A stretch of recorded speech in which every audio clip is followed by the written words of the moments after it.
Hit it. Where's Dawkins? Where's Dawkins? Did you say him? Where's Dawkins? Where's Dawkins? Where's Dawkins? Where's Dawkins? Where's Dawkins? Did you say him? Where is Professor Dawkins? Where is Dawkins. Where?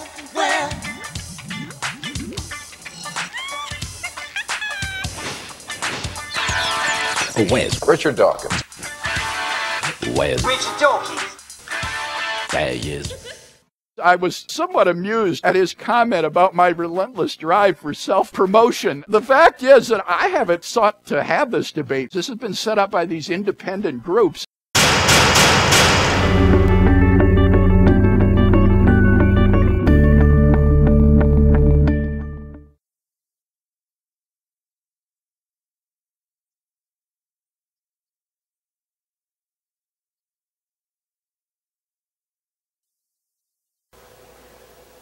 Well, some of them are. I mean, if they're debates between two intelligent and educated people, they are conducted effectively. But if they're conducted between an intelligent, educated person on the one hand and Bill O'Reilly on the other, they're probably not, no. You guys can't tell me how it all got here. You guys don't. We're working on it. Physicists are working. When you get it... You guys still haven't figured out how it all began. There's a great deal that science hasn't worked out, and we don't know how it all began. And you said to me, we're working on it, and I said to you, when you get it, let me know. That's how we left it last time. That was only about 2 years ago. There's no business like show business like... Science doesn't yet know how everything started, and as I said last time, they're working on it.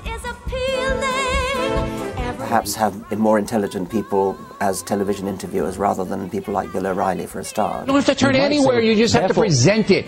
You don't have to turn to it. I don't want to get into a shouting match. You present it. Will you listen to me and stop shouting at me? That might not be great for ratings, I suppose, but perhaps we should become less influenced by ratings. Perhaps we should become less influenced by ratings. Listen now is a man who understands that position. Richard Dawkins, the author of the mega-selling myth book, The God Delusion. His book is called The Greatest Show on Earth, The Evidence for Evolution. Well, now Mr. Dawkins has a new book partially aimed at children called The Magic of Reality.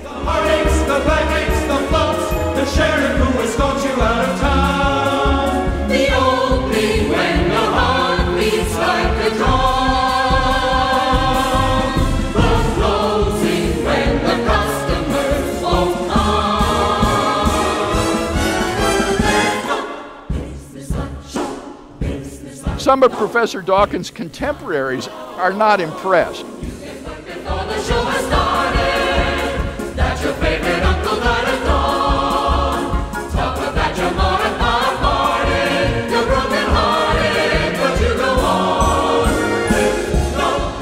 Hypocrisy, said La Rochefoucauld, is the compliment that vice pays to virtue. So I think to say he's not worth debating it isn't really tenable, and I think Dawkins really should debate Gray.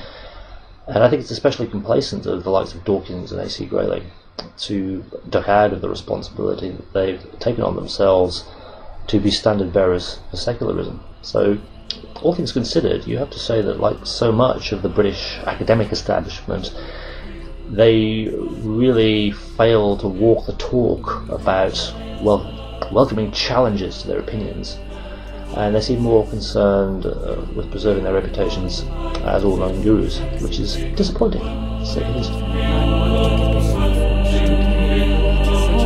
It is presented as an argument. Now, what it is, it's an invalid argument, but it is an argument. And anytime someone presents premises or statements that they say leads to a conclusion, it's an argument. But that doesn't mean it's a good one. It's an invalid one. It's as if I were to reason, Greek is a language. Socrates was Greek. Therefore, Socrates was a language. Now see, that's an argument, but it's an invalid argument. It commits a fallacy of equivocation. So there are good arguments and bad arguments. This is an argument, but it's a bad one. And as I say, if Dawkins is a rational person, it would be impossible for him to say that this argument is not invalid, because none of the rules of inference will allow you to derive the conclusion from the statements. So I suspect what he would have to say is, well, I wasn't trying to be a philosopher here. This is a popular level book. I could tighten up the argument if I wanted to. And then I think we have to simply invite him to do so. I'm very happy to be debating Dr. Craig, the one Christian apologist who seems to have put the fear of God into many of my fellow atheists. My brothers and sisters and co-thinkers in the unbelieving community take him very seriously.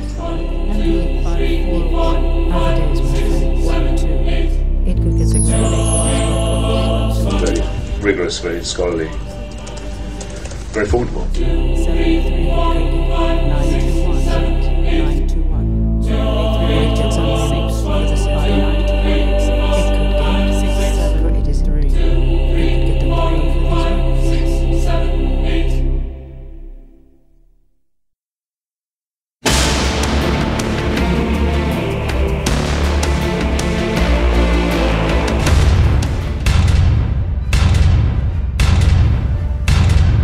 Does this mean he's close? No.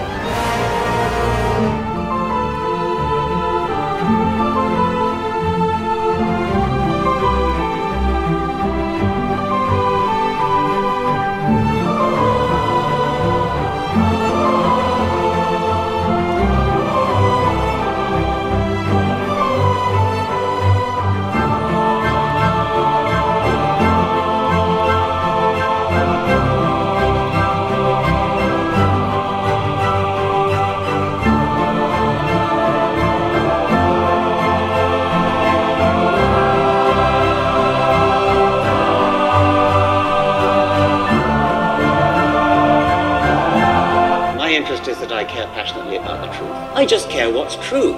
They've got nothing really to stand up for. They've got nothing, they've got no decent arguments, so they have to take offence. It's the only weapon they've got.